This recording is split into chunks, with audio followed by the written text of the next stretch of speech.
Scottie and Marcy Madden and Status Causey. It's presented in partnership with the University Bookstore and with the Pride Foundation to kick off Pride Weekend. And support for this series is provided by the National Endowment for the Arts, the Seattle Office of Arts and Culture, for Culture, and the Arts Fund, and by the town hall members who are here, who are the reason why we can have events like tonight for only $5.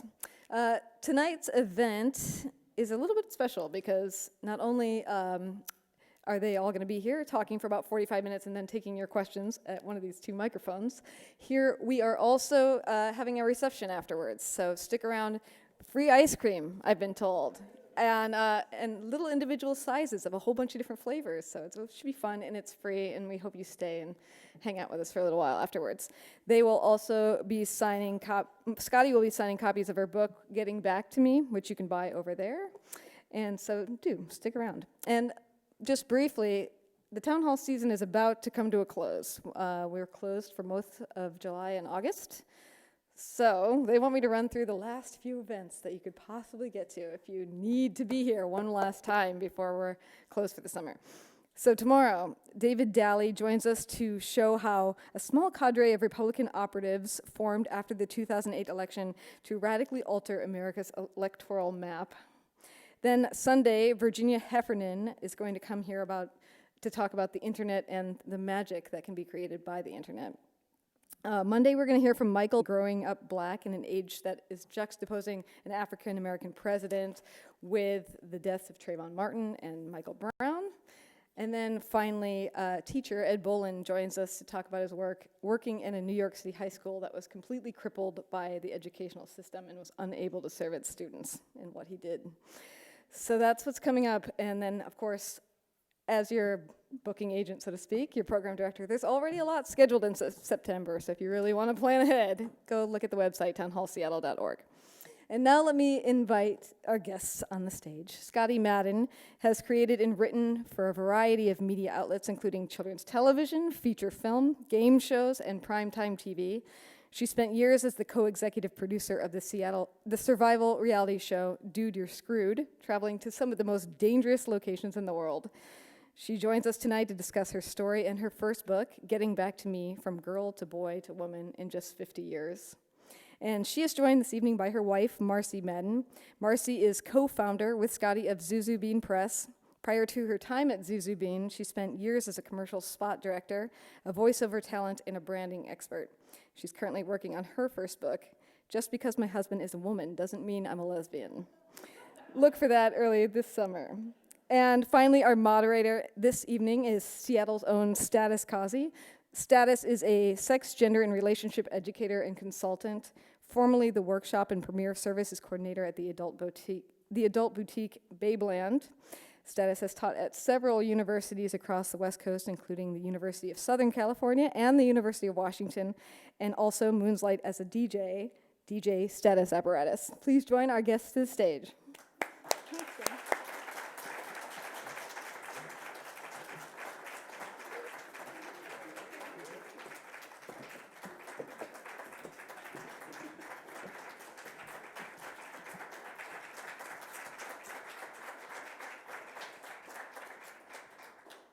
Thank you. Thank you so much for coming. This is so exciting for me. I have been speaking with Scottie and Marcy for the past few months, and getting to know them has been so fun, and I know you'll find this conversation with them riveting. Riveting. It's very frog-like, yes. No, riveting. Before we get started tonight, I just wanted to share something that I read today, which I think is topical.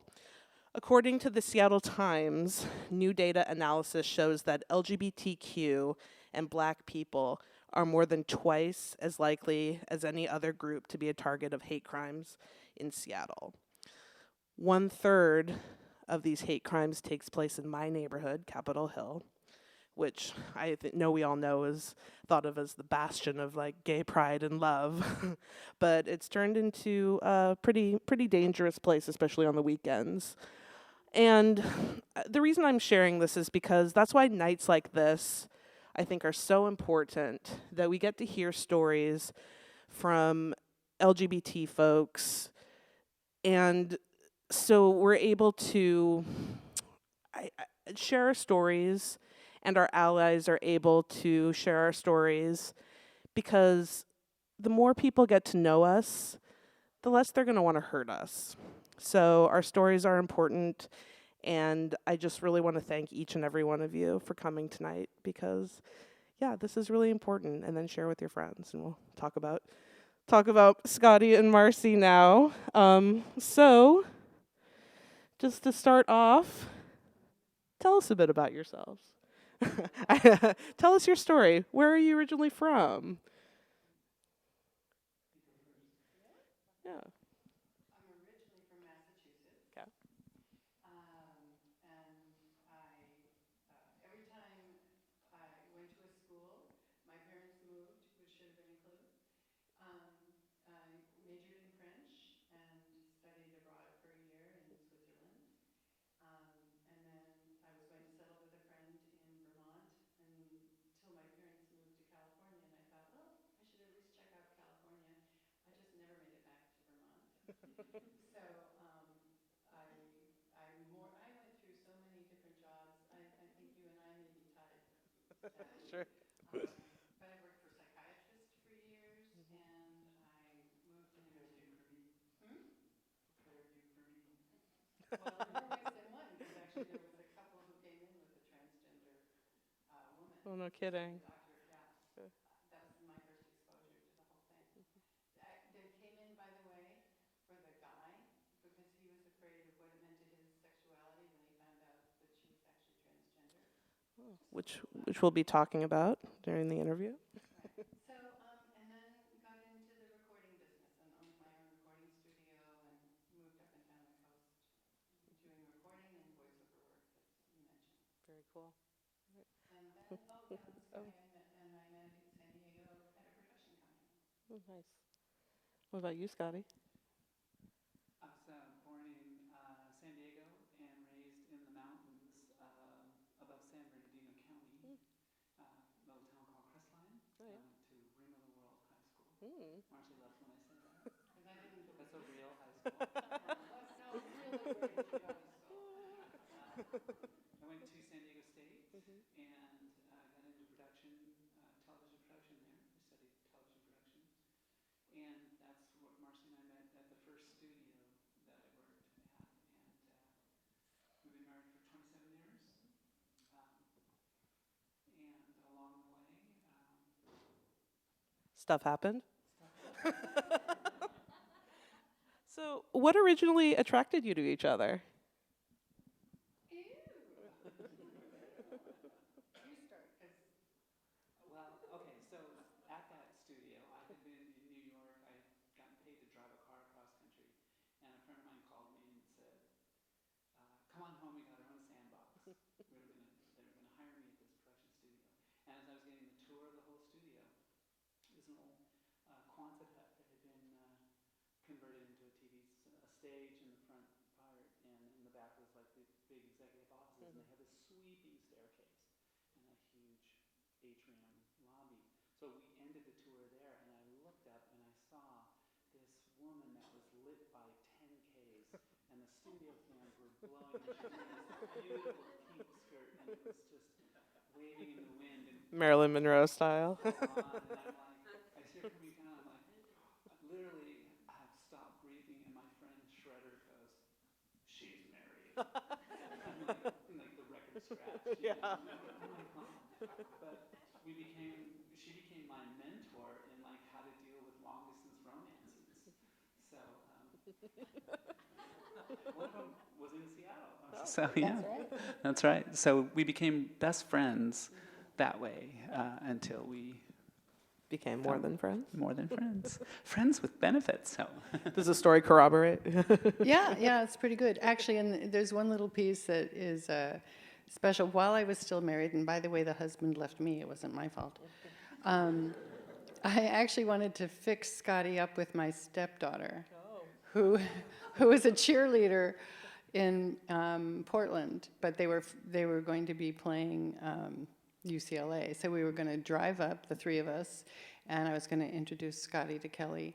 But on the way up, he was talking about these earrings he'd made for this woman in Seattle.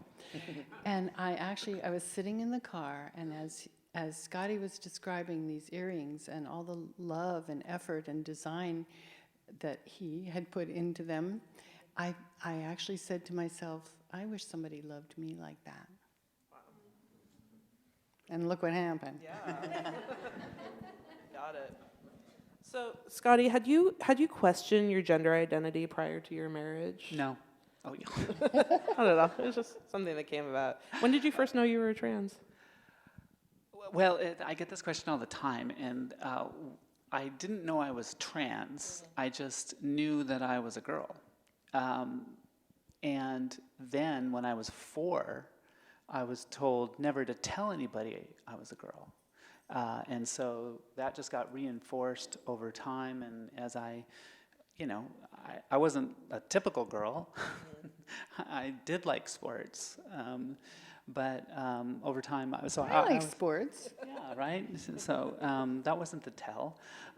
So I just always knew that I should never tell anybody that things were wrong. Were you familiar with trans? I mean, you said you were, you work with trans individuals before, but had you had any friends? I didn't. There was just this one case that I remember with us. In fact, what's funny is as I look back over my past, I realized there was a little bit more and more hints along the way than I even thought. But no, I was completely ignorant. Maybe back then, because I'm old enough to remember, there were the stories about Renee Richards, who was the tennis player who had transitioned, but it was I didn't really know what it meant. Sure. I really didn't understand it, and it took me a lot. Even when Scottie told me, it took me a really long time to grok it. So I don't think anybody comes out saying I'm trans. Right, it's a They come process. saying, I'm a Most people, woman, yeah. and my body's not the right one. Right. I mean, for me, it was like once I started to get it after God never answered my prayer.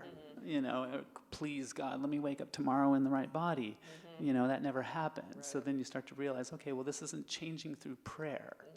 It's not changing through thought or wishing. Yeah. So what am I going to do about it? Did you grow up religiously? Yeah, I was raised Catholic, and that's what's kind of odd for me is that I don't ever remember all of the things that modern Catholicism is saying that they know or is their doctrine about homosexuality. That was never an issue. There were, openly gay people in my congregation, in my parish, and it was not an issue. I don't know who flipped the switch that all of a sudden made it all wrong. Sure. Yeah, it's been a long and the doctrine, nobody knows how to interpret it. I mean, it's all up to people's imaginations or opinions anyway. Yeah. Marcy, so you didn't have any inkling of the turmoil that Scottie was experiencing? No, and for anyone who knows Scottie, they know. If you knew this, well, let me cut ahead let me just say, she was so good at being a man that I had my girlfriends constantly say to me, could you please have Scottie cloned? Or could you please have him give seminars so that our guys would kind of get how to treat a woman? So no, I just knew this, in fact, very vibrant, fun, lively. I would have never known there was any kind of pain or torture going on underneath. Yeah, because I was good at it doesn't mean that I liked it, but I was, there's no way Marcy was gonna know. I was spending my entire life being really good at hiding it from her. Yeah. I didn't want to hurt her. Yeah. I didn't know what it would mean. It's one thing to say, this is who I am. It's another thing to live that way. And the older you get, the more your life, you realize, if I want to eat, I need to work. And I need to work in the chosen profession. So I was really good at hiding it from myself. I tried to bury it, but it had its way of taken over. I always say that queer people are some of the best actors, because we have to hide it. We have to become other people, and it's a struggle. Yeah, and I mean, we were talking about this earlier today. It's like when you say that, people think, oh, as an actor, you've got some lines, and you're going to say the lines, and that means that something else is going on inside of your head when you're having a normal human interaction. And to me, that's why people freak out when they hear about a trans person who had just come out. It's like, well, I talk to that person all my time, and oh my God, what did I say to them, and all that stuff. And it's not like that. We're spending so much time in our head going, please God, don't out me, please don't hurt me, please, I want to connect. And I got really good at, I was describing this to a friend of mine who's Marcy's matron of honor. I said, I built a courtyard in my heart, a beautiful, well-tended garden for you to come into, and I can serve you tea and take care of you. And you thought that was my heart. What you didn't know was behind those stone walls was the rest of my heart. So I didn't want to hold people out of my heart.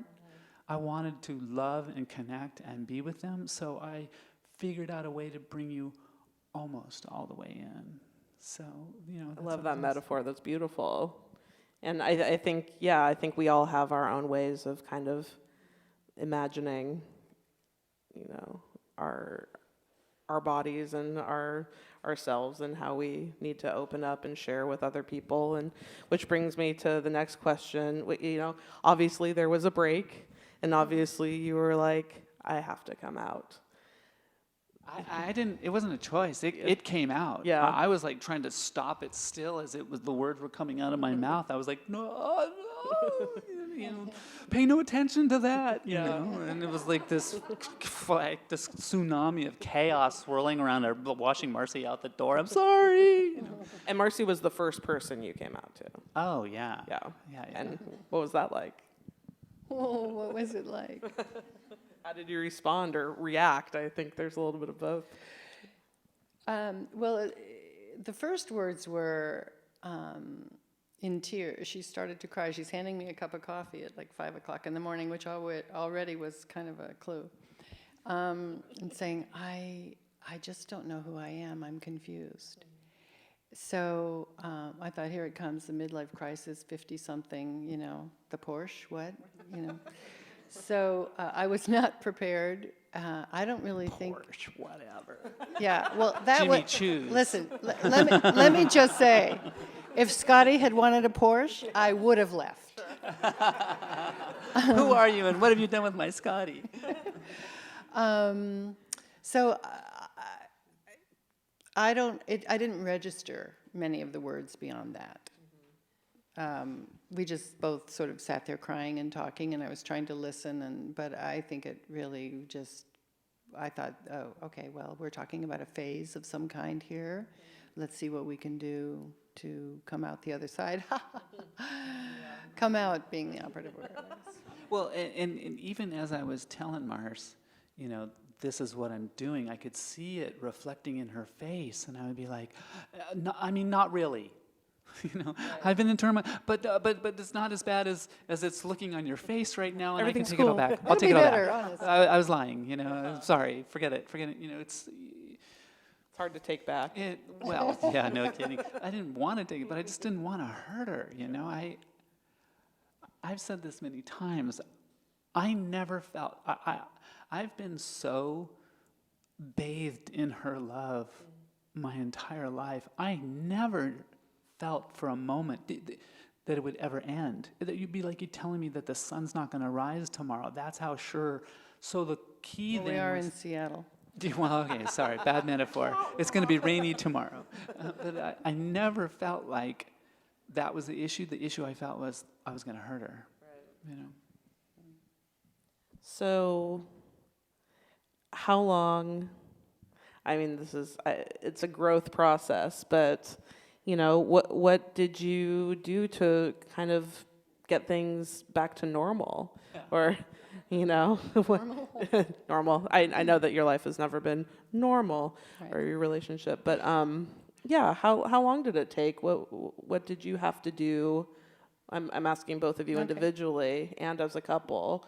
what your process was. I think that's what I would really like to encourage people to hear, is that it is a process. And I think it requires patience on both sides. And I can broadly talk family and the person going through it, as well as partner and the person going through it.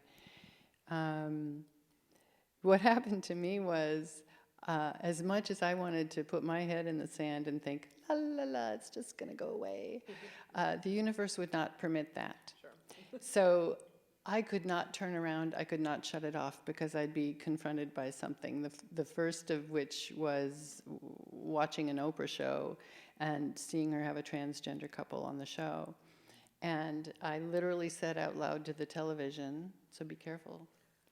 At least I'll never have to face that. Now, mind you, that day, she had said that 5 minutes before I walked through the door, the night before I brought her Foggy. Foggy is our word for coffee, right? So the next day I melted down. Wow. So that had been at the end of a 2-week period where I hadn't slept for 2 weeks, and I felt like an elephant was standing on my chest. And I knew something was seriously wrong, and I didn't know what to do. And, so I walked through the door, and I'm still, all right, get it together, go in, just kiss her hello, and have some dinner, and this will all be okay. And I walked through the door, and Oprah's talking to Jenny Boylan. I'm like, I can't get away from it either. Did you think that she had or knew, or was it just coincidental? I mean, I talk about this a little bit in the book, but I had what I called the Aegis radar system, defense system, which is very, feminine to call it that. But it was this battery of battleships at sea that kept this net to keep me from outing myself. So if anything even started to waft across the sky, freaking ICBMs would take it out, And so if I saw that, it'd be like, oh, there's nothing on TV. It doesn't. We don't have a TV anymore. It's gone. Marcy, did your own know how? How? I don't. We did.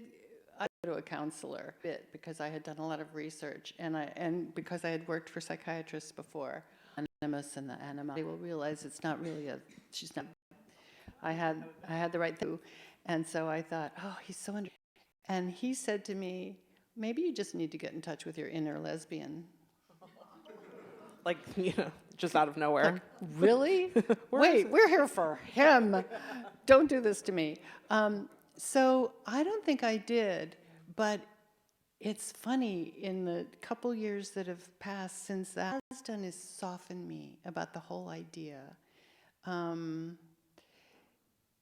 Well, you heard what my planned title for my book is, right. So so good. Which is 22 chapters written, by the way. It's not just like an airy-fairy. Yeah, I think yes, not just an idea. We wouldn't have that in our house. But I think it's not that I question it. I think I just am aware that there's such a rainbow and such a range of everybody. And can I tell you a really weird story? Sure. How many people want to hear a weird story? Well, this will. Show of hands. Okay, go. It's all good. Well, this will also tell you really where I started, because I went to an all-girls boarding school back east, and my first year, I wasn't like the other girls there because I was really homesick. They were glad to be out of home, but I loved my family. I was close to my parents. I didn't want to really be there. I was so homesick. I was really moody and quiet and kept to myself. And at one point, though, after several weeks or months when I was there, I finally said to my roommate, hey, Priscilla, I feel like the other, of course it was Priscilla, I feel like the other girls in the house are kind of distant from me. Have I done something wrong or said something? And she went, oh, well, maybe I'll tell you. So she shuts the door to our bedroom, sits on the bed opposite me, and she said, they think you're a lesbian. And I said, oh my God. What's a lesbian? So I've had a long way to come. But yeah, I just, so I was there with girls who were attracted to other women, and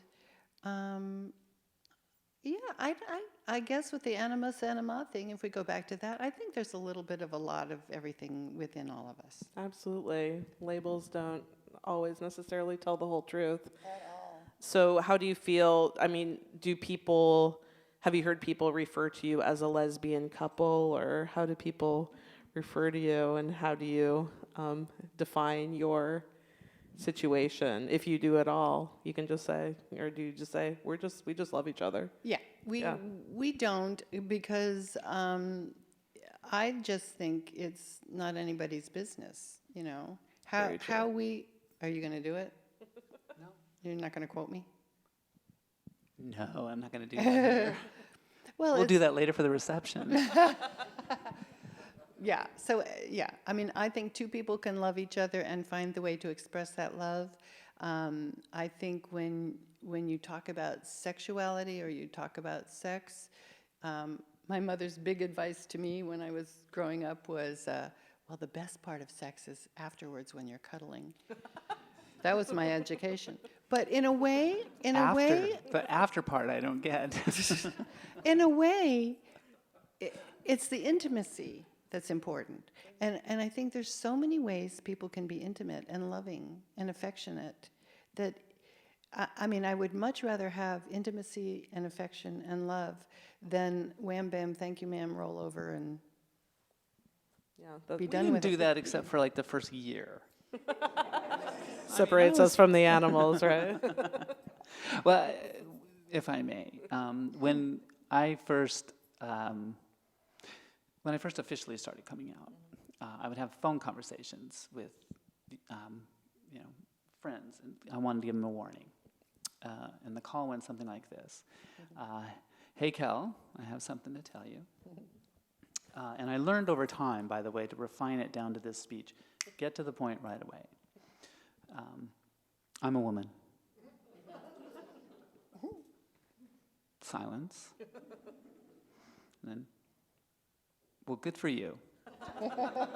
Are you happy? Now, I'm calling Kelly out now, but his was very deep and sweet and wonderful, which is why he's here tonight. But most of the guys will say, because they know that and this is why getting back to me is a love story. If I need you to know who I am, you have to know who Marcy is, because her love is what I am. If you don't know that, then you don't know me. So everybody knows that. Who knows me? And I'd say, first question, well, how's Mars? She's great. She's with us. She's like, oh, you're staying together? Yeah. Well, and if it's a guy, it goes like this. Well, so what about, are you gay? I'm like, well, technically, yes. I'm a lesbian. Like, no. Are you gay? Like, yeah. I'm still so into Mars, I can't see straight. No. I mean, do you like boys? Like, that wouldn't make me gay. That would be heterosexual. Because I start off with, I'm a woman. Yeah. So you didn't catch that part. Right. But what was funny is if I would said that out loud, and usually this conversation happened with Marcy sitting next to me, she would say, yeah, can you back off on the lesbian part thing? Because that makes me lesbian by default. Right. Which is true. And so since she was giving me the room for me to be me, I could be lesbian. But we're not in a lesbian relationship. Right. It's okay for it to be complicated and weird for people trying to identify it because they don't live with us. Yeah. We have our marriage, and you're not allowed in. I don't know why you thought you could. We have our love, and that's precious and sacred to us. And if you want to know details, which is where Marcy was alluding, she has a much less eloquent way of saying, it's a much more distinct way of saying this, then you have to be a better friend to have that answer. Right. Or you can go on Google. You can Google. That's and right. learn the difference between gender identity and sexuality, which is something that's really a hard concept for folks to get because everything's so binary. So, Scottie, what were some of your fears about coming out? And did you have fears about writing, getting back to me and exposing your family and your history, your past, all the sordid details? I suppose I should have. No. Fears about coming out. Oddly, my biggest fears when I first started to step out in the world and go, no, I'm a woman, to you, and say it out loud and proud, was that I have a very proud legacy of women in my family. And I wanted them to be proud of me. I didn't want to do it stupidly, And that I think, it's trans women especially. Appearance is a really powerful thing, and it can look like all we care about is hair and nails. Because what else is there? No.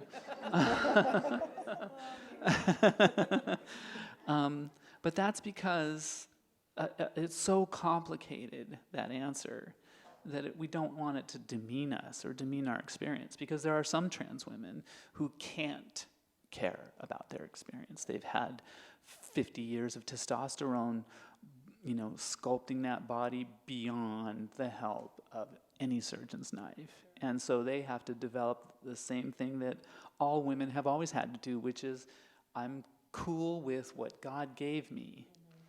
And that's what I'm going to do, even though the rest of our society, as we've talked about and ad nauseum by far more eloquent speakers than us, have over-sexualized and over-feminized and over-objectified our world. But it's still, so all of that complication goes on. So my fear was I wasn't going to do it right in a way that I wouldn't be able to step forward with dignity and get my life to where it was. I built a great life for us. I built a great reputation. Being a showrunner in adventure reality was not my be-all and end-all. It's just my resume kept growing, and so I kept, being asked to go to this foreign country and lead these 20 people, and would you bring them home safely, please? That'd be awesome. Oh, and bring us a story, too. In fact, bring us a story. If you can't bring the people, that's okay, too. But that wasn't the be-all. As long as you have it on, as long as you have it on camera. There's all these things that you have as a human, a human being that you're going to achieve in life. They have, we all have our to-do lists, and they're massive, and some of us don't even know how many pages are there. But I didn't want to do it wrong. My other biggest fear was hurting Mars. I just did not want to do it. I didn't want to bring it down in a way that would take away her dignity. I didn't want walking down the street for people to look at her and go, "Oh, you poor girl," The rest of it, and it's kind of what we were alluding to up in the green room, is like, I will confess, as a alpha woman, I don't care in some cases. I'm not afraid. I should be. I've lost 45 pounds. I don't think that was all fat. That's a lot of muscle mass. And Marcy has to open the jars now. But does that stop me from walking down a dark alley at night? No. Now bring it on. Honey, you better be, because when you get surprised when this one comes in, and that's not good either. That's silly, but I don't have that fear. But I do now, as a sane woman, looking out at the world of what is out there for trans people, I do go, I won't be visiting my sister in South Carolina. I'm just not doing that. She doesn't want you to visit her anyway. Well, okay, that's another story altogether. That's next week. That's right. Yeah, right. Families that don't understand. But I also, what I was afraid of in coming out is that I would freeze my life in the process of coming out. My life would become about that, instead of all the things that we're working for. Yeah, and we talked a little about that, and the thing that I love so much about your book is that, there is a process, and you do explain your process of coming out, but so much of it is just a love story, which I don't think is often told in these types of memoirs. It's all about the process and the pain and all the agony and all that. That's important to know, but your love is the really compelling part. So anyway, should read the book. It's really good. But this is a Thanks for the plug. Oh, I'm sorry. Thanks for the plug. Absolutely. So this is a good time to switch gears. So it's well known that trans issues have been present in the media recently. Really? Yeah, really? You guys heard I live in about that? Seattle. Everything's wonderful up here. Right, exactly. Caitlyn Jenner, Laverne Cox, Chaz Bono, they've all shared their experiences of being out and trans, and help familiarize the public with trans issues. How important is it for trans folks to share their stories? I think it's amazingly important, but I want to hear how Marcy answers this. Yeah, I think that the problems really stem from people not being educated, just not understanding, taking a misconception and then morphing it into some kind of philosophy, belief, whether it comes from their religion or their upbringing or just not knowing. So I think it's really important because I think Whoopi said it really great on The View just a couple weeks ago. She said, hey, you guys, trans people have been among you all your lives and you never knew it. Okay. So I think that's part of it. When you see us, when you see trans people, and you realize they're not the devil, there aren't little horns growing out of their head. You know, it's your neighbor, it's your daughter, it's your friend. We never go with our shoes. That's why they're not there. You know, we're human beings. That's all. We're neighbors, we're friends, we're family. And there's nothing why would you have a problem with that person? And because in general, I'm hoping that it's not even just this topic. I would love to see us move away from finger pointing and blame and othering people no matter what they are, whether it's racial, religious, whether it's a person in a wheelchair or a trans person or a gay person. I mean, get over it. Everybody's different in one of those categories. Mm-hmm. So couldn't we just see what brings us together instead of what separates us? Yeah, I think it's, for me, with every trans person, just to answer your question, that comes forward and tells their story, we get to see that we're not all alike. Mm-hmm. It's not the same. Mm-hmm. Just like, oh my God, real people. You know, they're not all alike either. Not all Republicans are alike. We're pitching a TV series based on the book right now, and we had one network executive say, "Oh, we did trans last year." You know, like it's done. Like it's a genre of television, which is also kind of strange. You know, it's like, well, that's dehumanizing. You know, that's and like, oh, but we can have 7 cop dramas on. Right? And that's not, we did cops last year, you know, so that's, because what that does is it does what Marcy's talking about, is it others someone right away, and it says it's an other that, you know, people aren't buying right now, which is silly, you know, it's a story about a human. So I think that's important. And I think it's also important since it needs to be inspiring. I mean, the internet blew up in my process of awareness and coming out. And it changed dramatically, you know, majorly dramatically. When I first started looking at it, it was the most horrifying and scary thing ever, because the path of trans woman went way off in this dogleg of porn. Mm-hmm. There was no other way. If you typed in TRA, you're in a site that cost you $25 a minute to be inside, and you don't know how you got in here, right? And that was, you know, to find any kind of information on there. Now, it's like those sites have been almost practically scrubbed off the site because there's so many trans people talking about their stories, and so it's up there in the SEO. We have better search engine optimization, exactly. You know. But it's important for people to hear it. And Mark says, you know, like, if I talk to somebody, if I come out to somebody over the phone, it's one thing. If we meet and we hug, game over. Game over. The rest are just details, right? But the big question of like what is instantly answered. So that's why it's important. I think it's important for us to share, and for younger people, you know, to see Although the young people got it made right now. Isn't that so You know, cool? they got their mom going, yeah, it's okay, honey. And like, what? You know? I know. It's, Yeah. it's Well, okay, incredible. but credit to those kids, because I'm trying to figure out, was that babysitter so horrifying to me that I never raised my hand and said, hey, Mom, it's wrong? Because those children do. You know, there was the little girl who got cochlear implants. And when she could finally hear and could hear her voice work, the first words out of her mouth were, I'm a boy. You know? It's like, you know, you've just got the opportunity to talk. What would you like to say? You've got it wrong. Great You know? stuff. So, I mean, to have that kind of awareness, I'm like, oh my God, what happened? Why was I such a...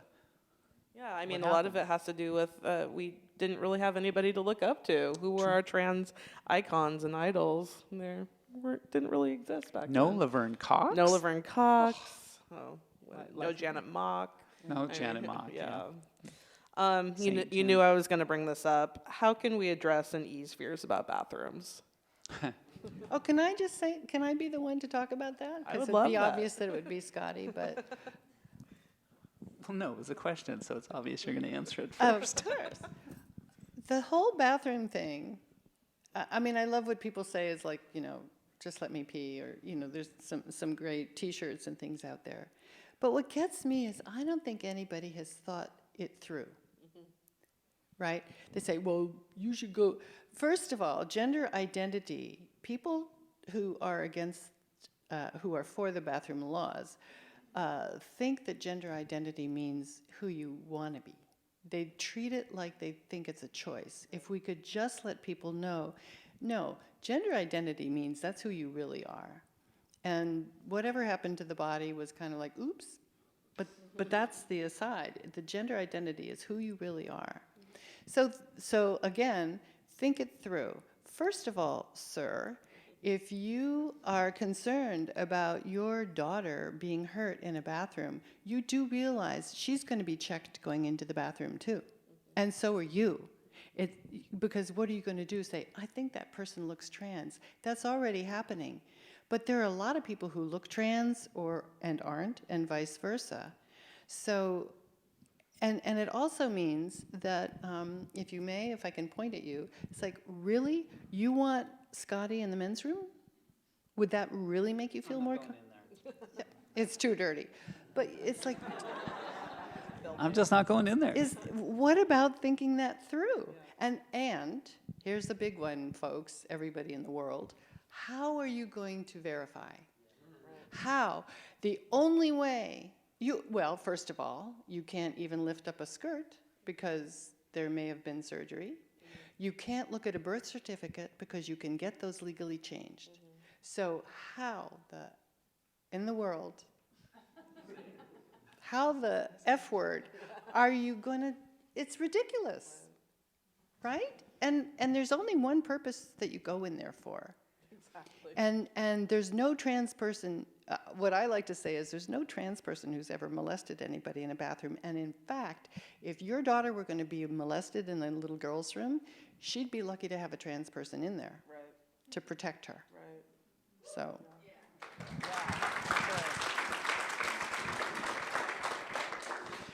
Yeah, I mean, there's the opinions have been stated quite eloquently. Thank you, my love.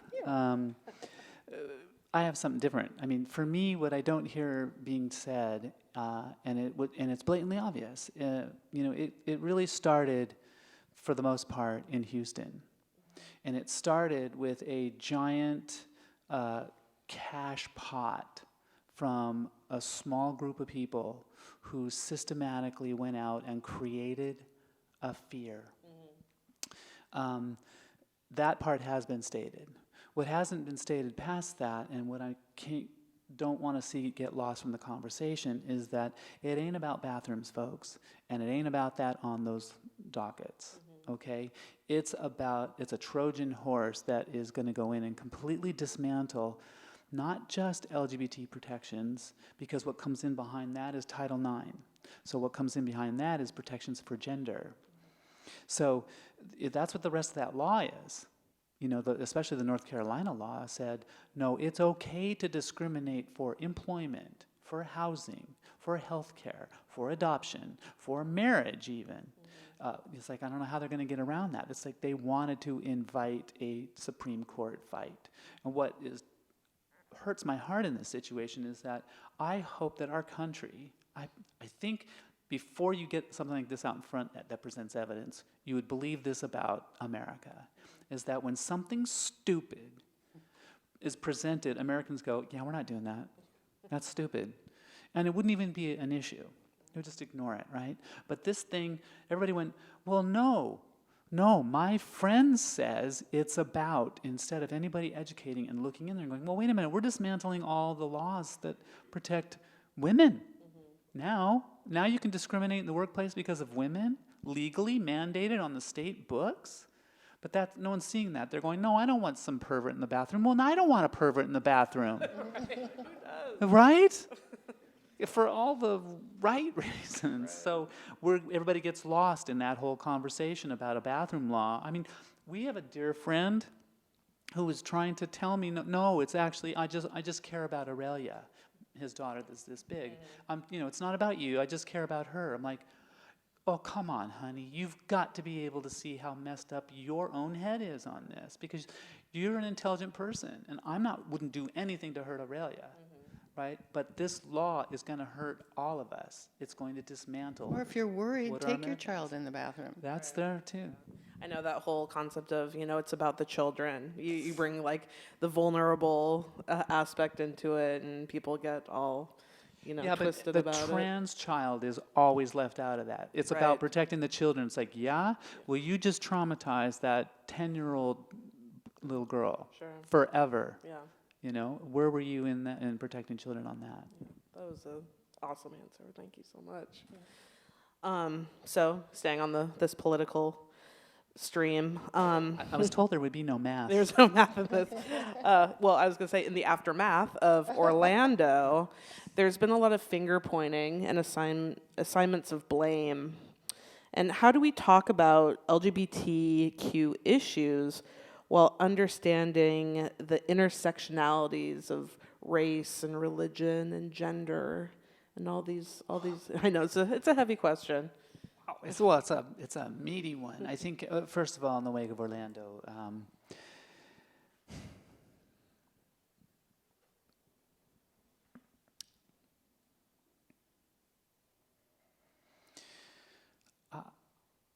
I want to step lightly here. 49 families were destroyed. They weren't destroyed because they're all incredible. They're Americans, they're people, they're us. So they're going to be okay eventually. But the repercussions are going to reverberate forever. Whenever we have a tragedy like this and they go, well, you didn't feel that way about yada yada. It's like, well, you weren't asking me about yada yada. We were talking about Orlando, so let's stay on Orlando. Number one, the media spent a lot of time waving a rainbow flag and then throwing it onto guns.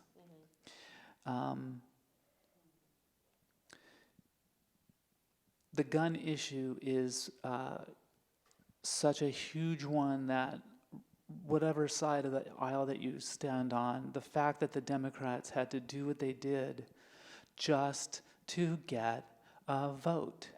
And for the rest of them to leave on their vacation when we have this national tragedy that we've had, I don't think that there's a time limit on how long you should mourn a national tragedy, but this one was cut short real fast. Yeah. Like, oh, well, you know what? Are y'all done grieving? Because we got to go to 4th of July. Well, can you, you're welcome to stay, I got to go. It's like, what? What happened here? Where is the compassion, just the normal human compassion on that? The issues within the LGBT community, we've been fighting this kind of stuff forever, and it all came to the surface. And then suddenly, what we saw is like 1960s version of squelching of that information.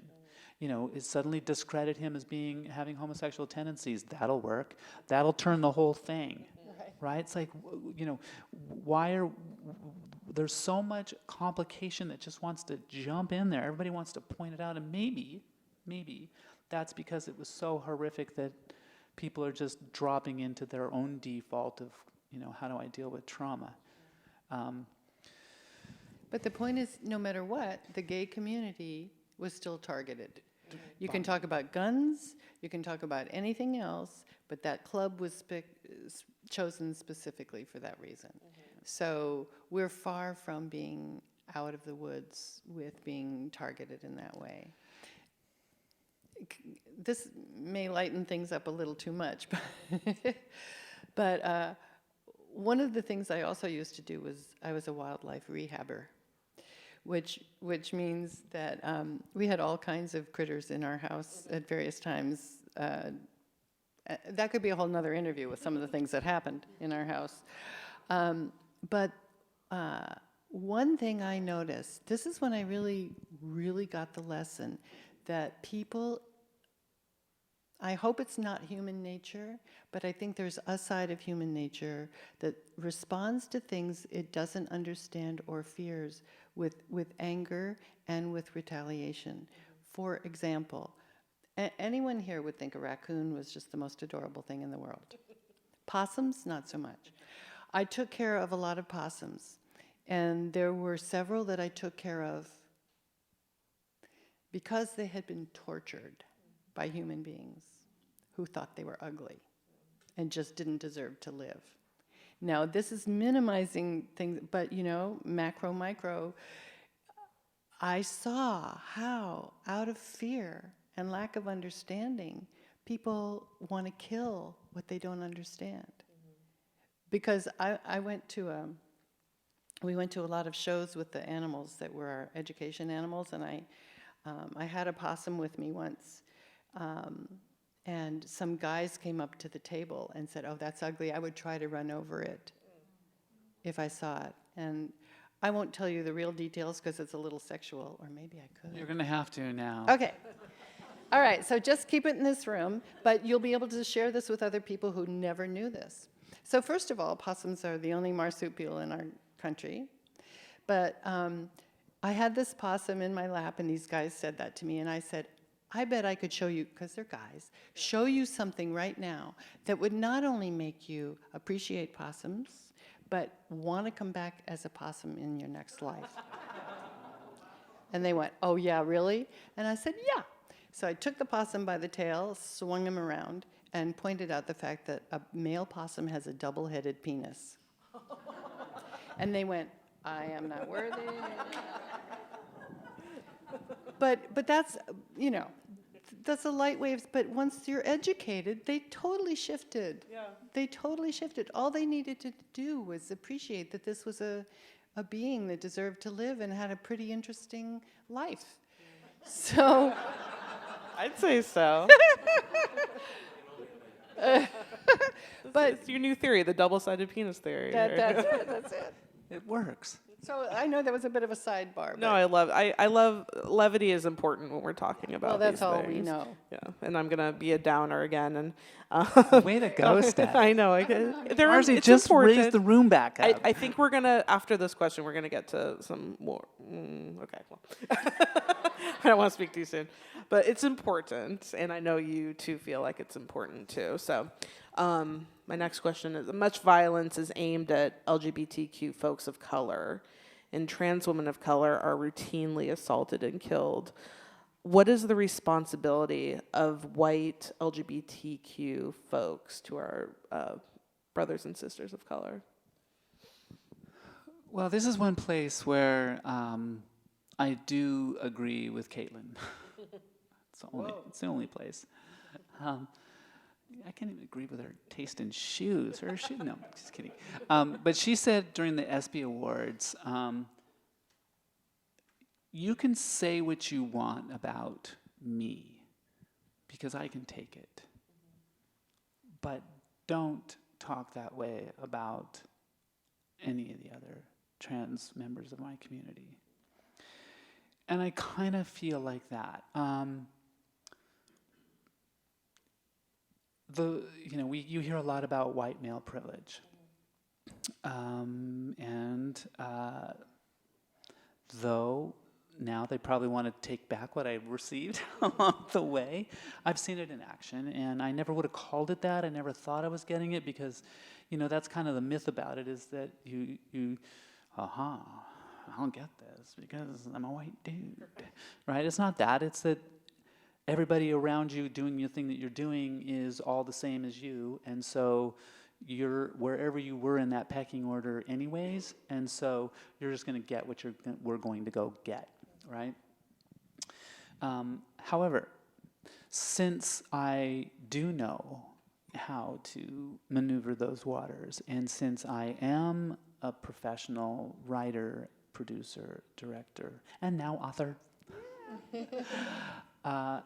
my responsibility is to be true to us. It's no secret that, we have I have the pathway. It hasn't happened yet, but I have a pathway to go to make most of my media available to the public. So my responsibility is to do that. I have a great friend who's very active, Angelica Ross. She runs Trans Tech, and she's a trans woman of color.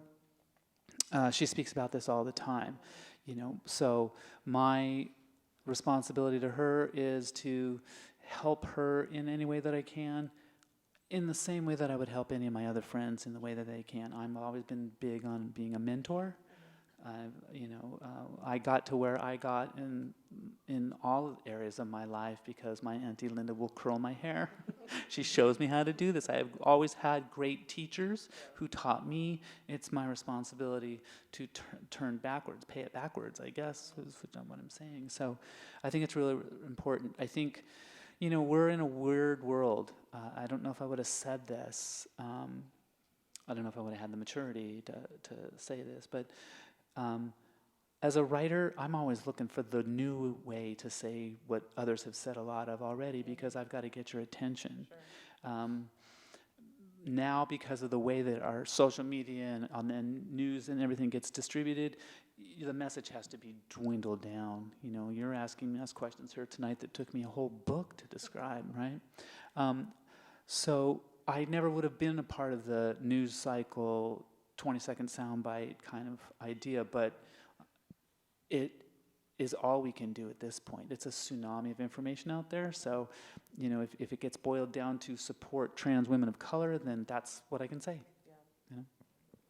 It's a great answer. And it's something that, I think it's so important that we all think about, especially, white folks, and how we can be supportive and use our privilege to help our friends.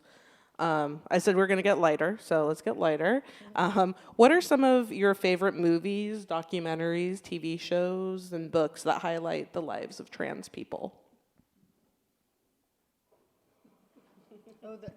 I love Orange is the New Black. I really do. As much, and that was in my TV show, and then boom, there's a trans character on it. So, okay, I guess I'm supposed to really look at this. I just think the writing is amazing. What else? Scottie's book. Yeah.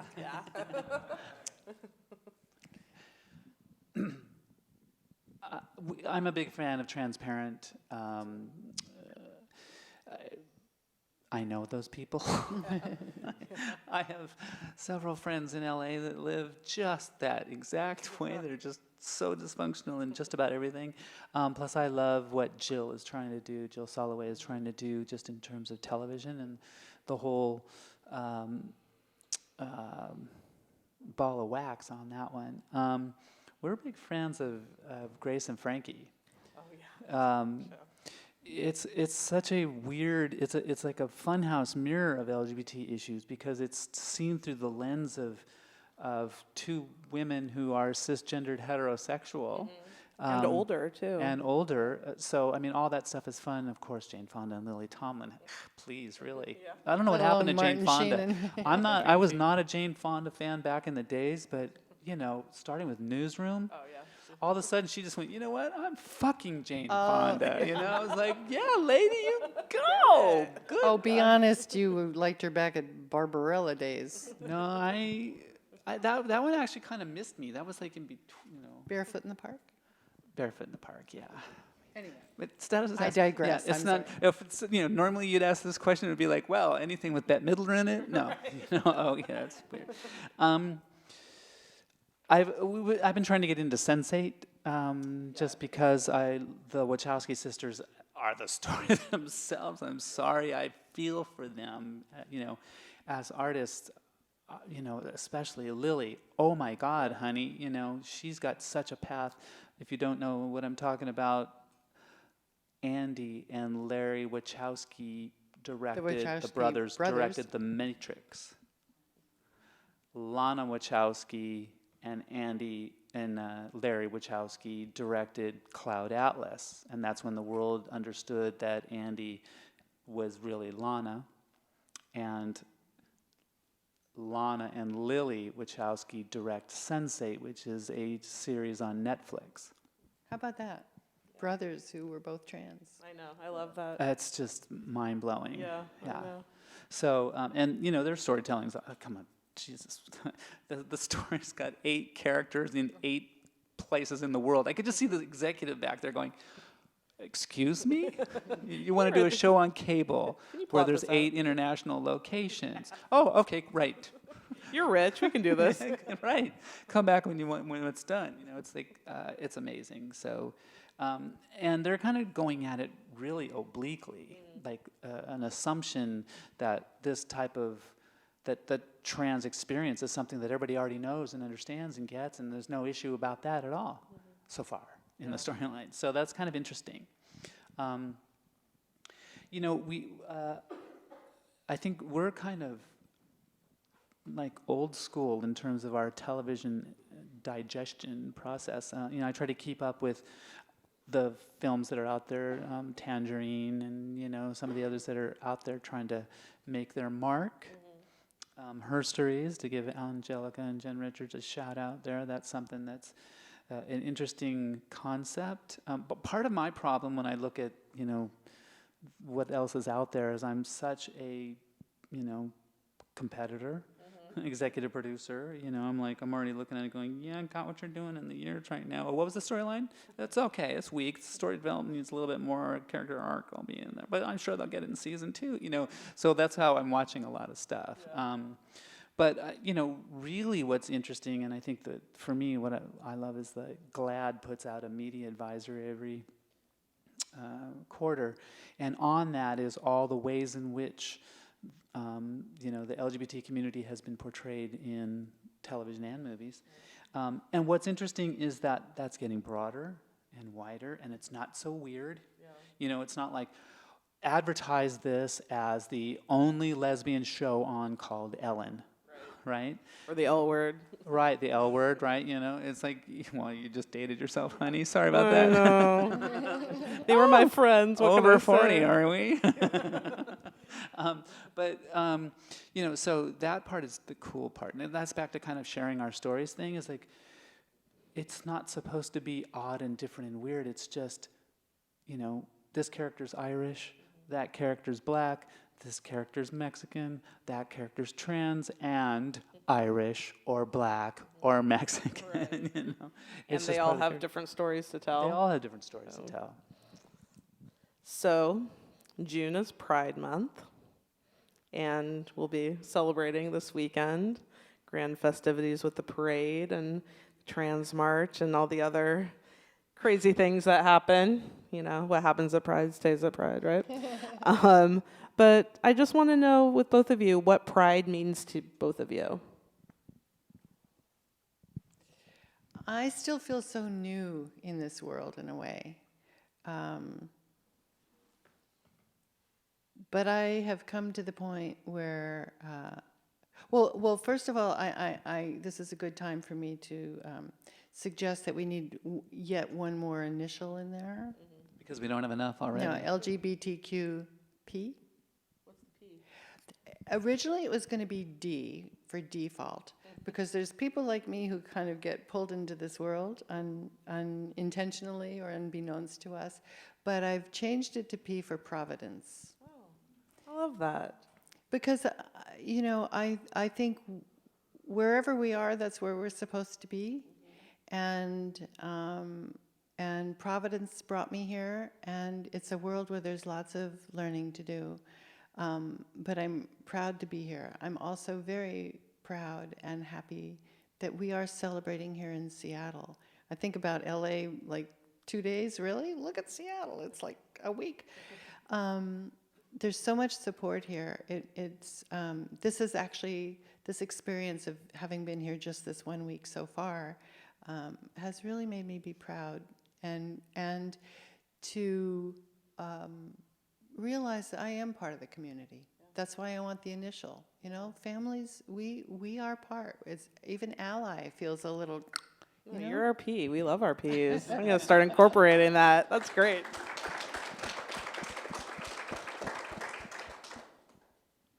What does pride mean to you, Scottie?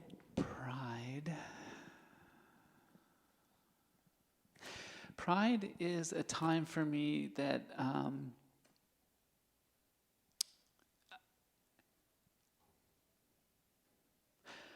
I don't want to sound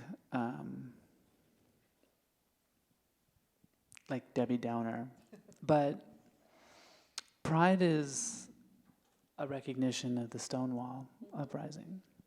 And I love that pride, that the way that we as a community will remember our legacy and remember the pain and suffering, because everybody's had their own Stonewall. Sure. Everybody has to have a Stonewall, or they're not going to come out. It's at one level or another. I want that remembered. So that's why I'm hesitating, is I don't want to rain on anybody else's parade, because the parade is awesome. What I get a little bit concerned about is when it turns into just a bacchanal, and that there isn't that remembrance. And, the pride celebrations in Los Angeles turned into like gay Coachella, with a week-long or a weekend ticket that you had to pay for, and it was like, Sponsored by Budweiser. Oh, it was, it was just, please, really, we've had enough of that. What we want to be able to do right now is come together as a community and show off the best of who we all are. There's a lot of people who realize that they were working next to someone all year long, and then here you are, really? So pride to me is a hugely rich and mixed experience that I go into really mindfully and really with a lot of intention to celebrate this point together. And to, as Marcy says, to be doing it here in Seattle is just absolutely amazing. The embrace of Seattle, both in the community and the straight community, just the general Seattle population has been amazing. So, yeah. Doesn't that make you feel good to be Seattleites? Yeah. Give yourself a round of applause. Well, I know that I feel so fortunate to have met both of you, and you should both be very proud of what you've contributed and how you have mentored people and, told people your stories and, ostensibly made life easier for people coming out of the closet. So thank you for that, and really appreciate that. And if we have some time for questions, if anybody would like to come up, we've got microphones on either side. Hi, so a quick announcement from Town Hall. There it is. So we have Elaine Wiley in the audience, who I believe Scottie invited here today. Is that? Yes.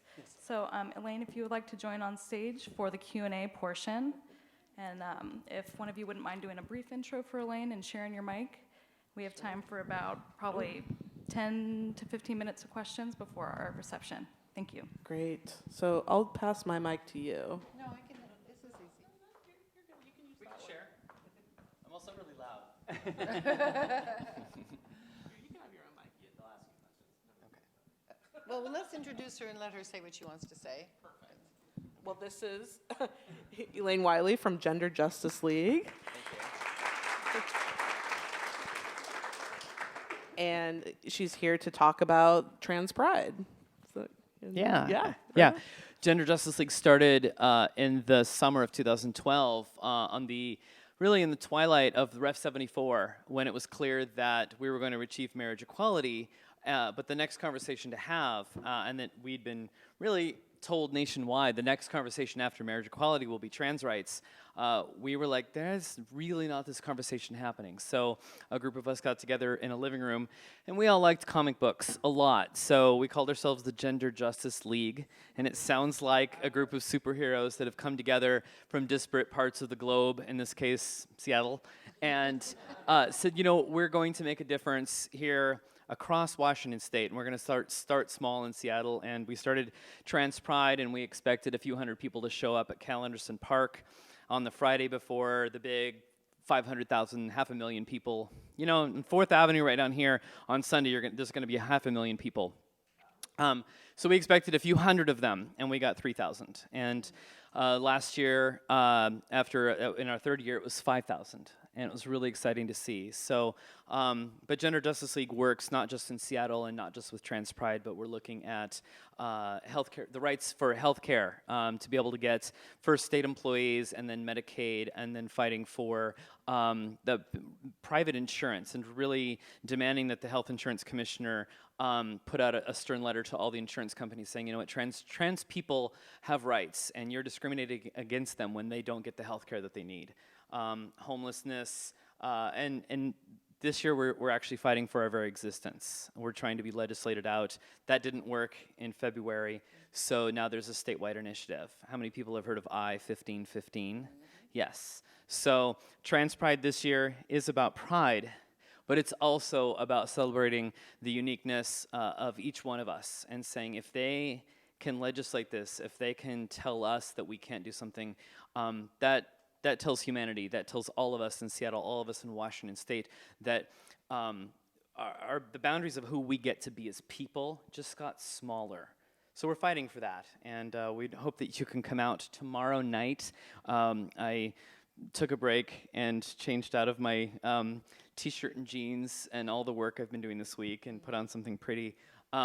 Just to come out here and say it would be really great to have you all come out to we're marching at 6 p.m. How many people have done light rail? Capitol Hill light rail. We're meeting at the light rail station, 6 o'clock. Step off the curb with us. Walk like 4 blocks, come into the park, and we have an amazing lineup. And Scottie's going to appear on stage for this much time. I managed to barter for about 30 seconds to a minute. So Scottie can come up and briefly talk about her book.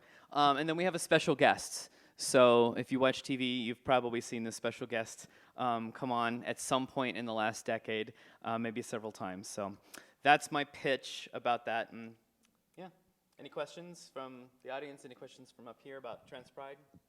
It's free. It's really fun. How many people have been to Trans Pride before? Colin. Okay. Does anybody have any questions for Scottie or Marcy or Elaine? Come up to one of these. Don't be shy. They're very nice and easy to talk to. I've asked them lots of questions too. Hey, who's read the book so far? Who's read any part of the book? I read a little bit. I just got a copy yesterday, and over the last 24 hours, I've read about 15 minutes worth. And I'm like, oh my God, I have to read the rest of this book. This is so great. It's so fun. It's so compelling. It's just living inside your head. I'm sorry. I think we have a question. Hi, my name is Colin, and I want to thank all of you for being here tonight and sharing your stories. It's been so wonderful. I had a question for Elaine. There was something that happened in the news recently, around 1515, that I think got a lot of attention, and some people here might not have heard of. Could you tell us about that? Yeah, actually, I was on TV last week.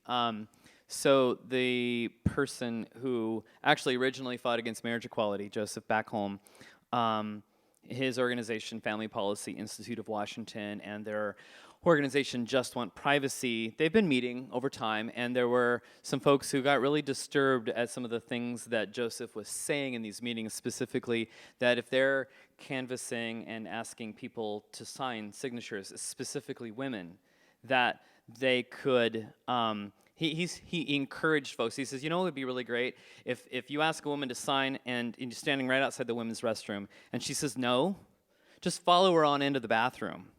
And then just say, hey, do you want me in here? No? Okay, great. Well, the sheriff, I believe King County Sheriff said, actually, that's really, I don't like, I know you said you were just joking, but that's kind of a crime.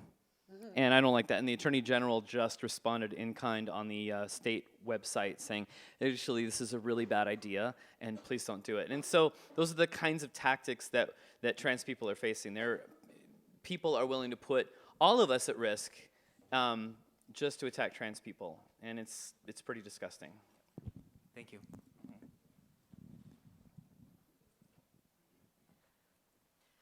Hi, I'm Barbara, and as of April 20th, I'm 80 years old. And I've been kind of with the gay movement ever since Stonewall. I mean, I've just had gay friends, and we did a lot to get things going in Seattle. And my question is, what's the best thing that allies can do? Well, it sounds like you've already been doing it, Barbara.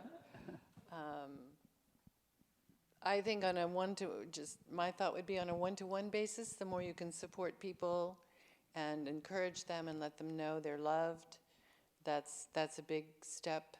And then to speak out and to let people know that you're going to say something more. When I started out, the new kind of therapies were a big thing. And a lot of gay people came out in the therapy groups. This was way back, And it was really interesting, people who had been silent for, decades, coming out in the context of the new kinds of therapies, not the old Freudian thing. And it was very, very moving to see that.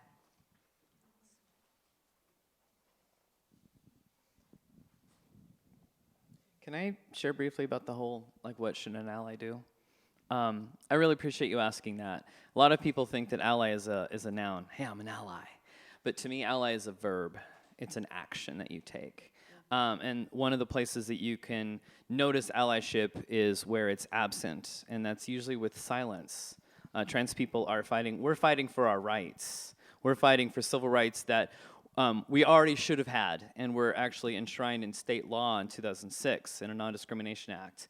And we're fighting for those now, and I believe that should it make the ballot and pass, it would be very bad. If it doesn't, we'll see it back in Congress again, or in the legislature again next year, and we'll keep seeing this cycle. And when trans people, we're standing on our front line fighting that, that's one thing. But when we have allies who are raising their voices, I mean, most people in this room probably wouldn't be challenged about going into a bathroom. Occasionally, if somebody who's masculine or male identified goes into a restroom, or short hair woman goes into a restroom, you might get challenged. But trans people are fighting for that. There's a privilege out there in being who you are, being cisgender, not being challenged when you go to the bathroom. It's just, I'm gonna go, it's fine. But if you actually step outside of your own comfort zone and help a group of people that are being challenged every single day. Somebody was attacked last night on Capitol Hill walking home from an Orlando fundraiser, and they were put into the hospital, and nobody intervened in that attack. The person was choking them. They went unconscious. Nobody called the cops for about 20 minutes, so that person got away. And that happened last night, And it was a masculine of center, trans-identified person, I think non-binary. I don't know the name of the person specifically, but I've gotten some details. That happened up on Capitol Hill, across the street from where I work. And that creates fear. And, if you see, that whole, if you see something, say something. If you see something, jump in, say something, call the cops. Trans people are sometimes not really excited about seeing uniformed police officers. Oftentimes that feels like there's violence there. But when we're getting attacked, sometimes that's the thing, or just, stepping forward. So allyship is really stepping outside your comfort zone and swinging whatever's in your blind spot out here into the front so that you can empathize with a group of people that you might not otherwise know. I would share, don't leave your trans friends or others alone, in a situation like that. And if you don't feel like jumping in, just scream and make noise. Call attention to it. We have time for this one last question before our reception. Thanks so much. First, thanks for being here, and thanks for sharing your stories. I'd like to hear from both of you, Scottie and Marcy. What do you appreciate most about the other? Shit, you're gonna make me cry. What do I appreciate most? It's the same thing I've always appreciated, which is kind of what made it possible for us to be together.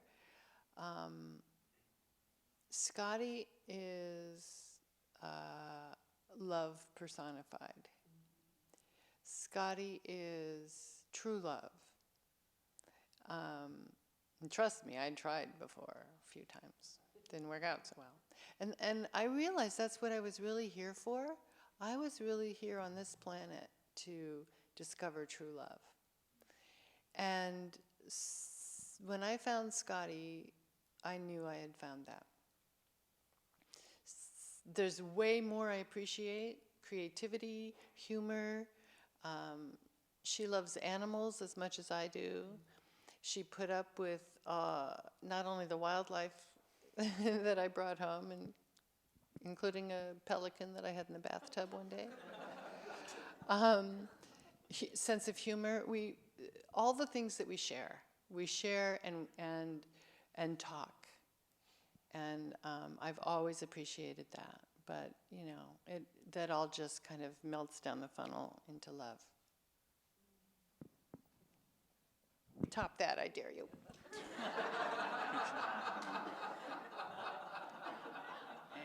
You got to go first. Read my book. No. Read my book.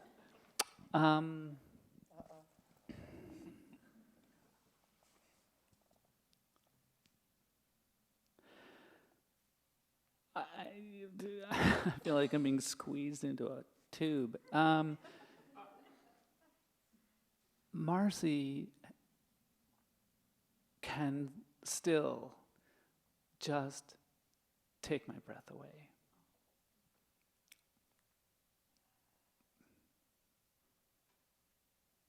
Oh, are you all still here?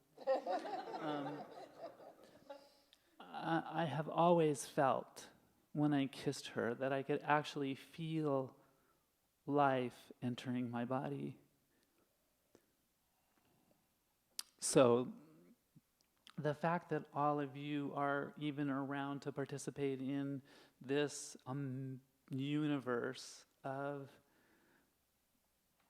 reality is sometimes a little disorienting when I pull away from that and look and see, oh, there's other people in the world. I can't answer this question completely by the rules, but I will say that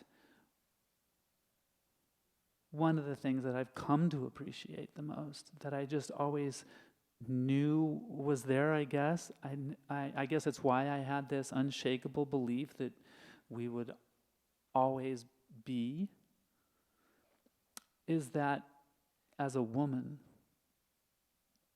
she is so strong. She is so strong. She can look at anything and love it. And love it completely, and love it for real, and love it with such intelligence. And I'm talking about the intelligence that knows how atoms really stay together.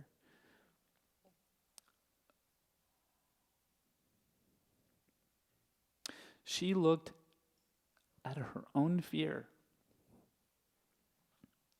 her deepest fear, which was the fear of losing me and her love. And she used light and laughter and love and destroyed it. She destroyed that fear. She does that with everything that scares her. She goes, okay, that's really scary.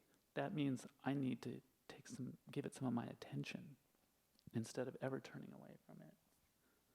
She's the strongest force in the universe.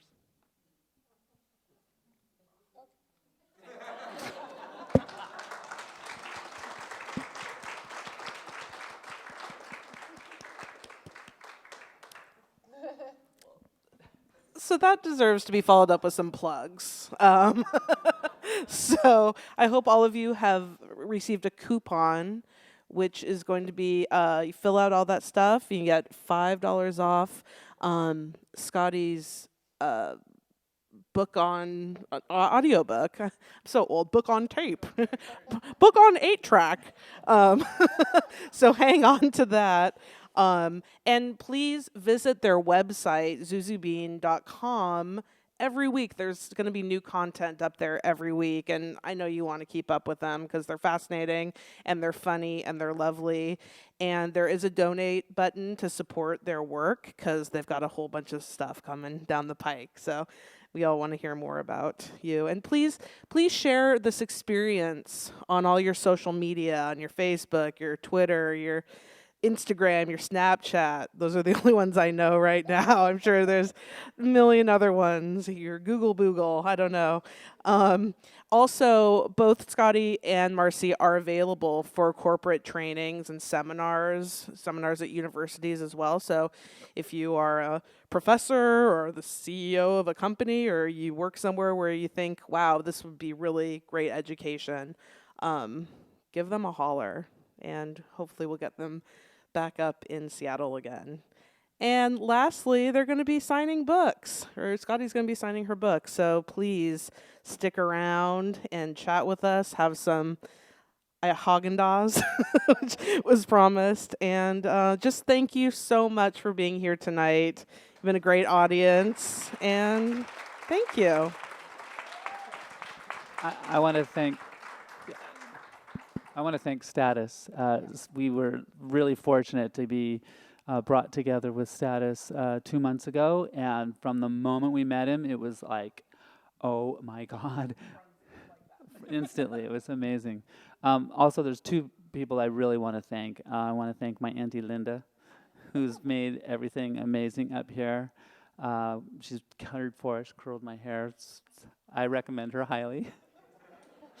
And also, the reason why we're here is Auntie Linda posted after we had done a signing in California. We're calling her Auntie, but, you know. We'd posted on our Facebook page about another, a signing that we had in California.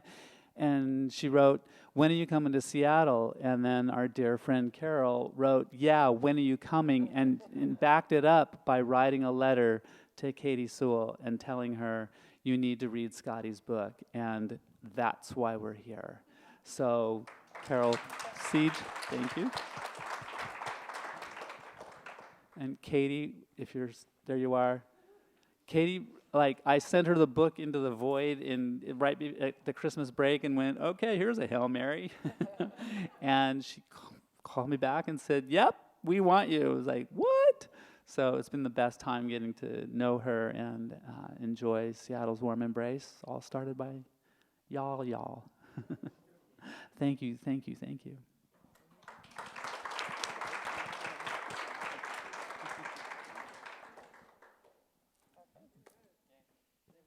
be continued.